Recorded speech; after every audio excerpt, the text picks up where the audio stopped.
Puji Tuhan, saudara yang dikasihi oleh Tuhan, saya sangat senang dan sangat bahagia sekali bisa bertemu kembali dengan saudara. Hari ini saya akan menjelaskan mengapa orang Kristen perlu sekali beribadah.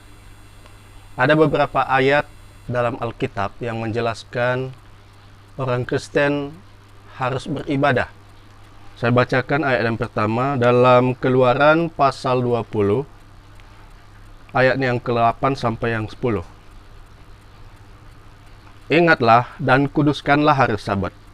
6 hari lamanya engkau akan bekerja dan melakukan segala pekerjaanmu, tetapi hari ke-7 adalah hari Sabat Tuhan Allahmu, maka jangan melakukan sesuatu pekerjaan.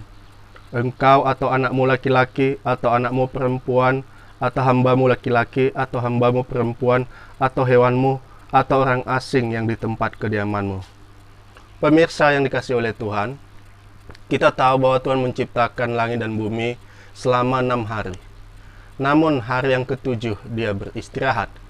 Artinya, kalau Tuhan saja beristirahat, kita juga umatnya harus beristirahat pada hari yang ke-7 untuk menghormati karya penciptaan Allah.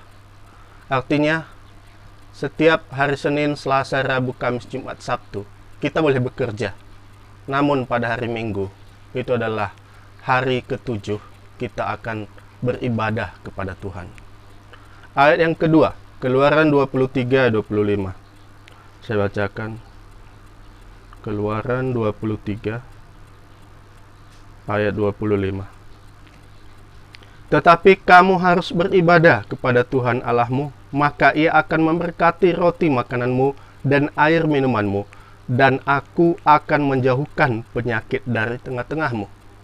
Saudara yang dikasihi oleh Tuhan, Tuhan memberkati roti yang kita makan, Tuhan memberkati air yang kita minum apabila kita beribadah kepadanya. Setiap hari Minggu, bukan hanya sekali sebulan. Dalam 1 tahun, kita beribadah selama 42 kali. Ditambah dengan hari-hari libur agama Kristen lainnya. Misalnya hari Natal, hari Paskah, hari kebangkitan Yesus, hari kenaikan Yesus, hari pencurahan Roh Kudus. Itu semua kita lalui selama bertahun-tahun sebagai orang Kristen.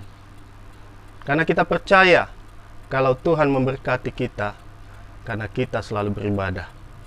Ayat yang ketiga, Maleakhi pasal 3 ayat 18. Maleakhi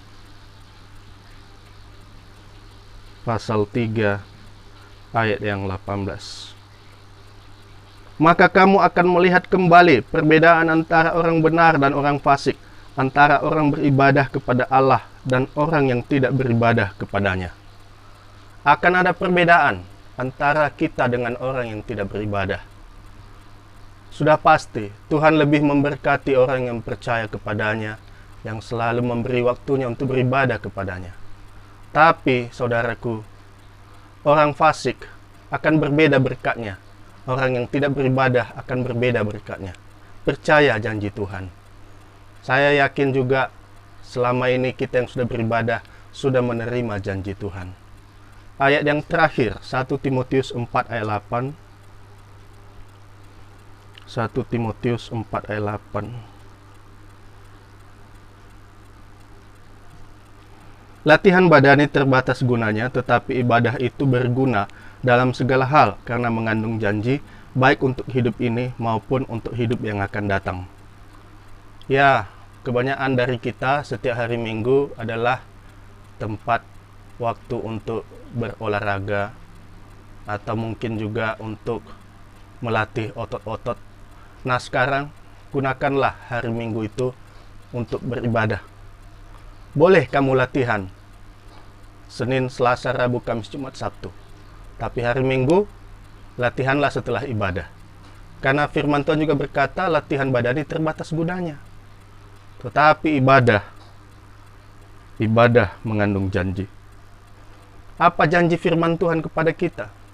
Yaitu hidup yang kekal, hidup yang abadi.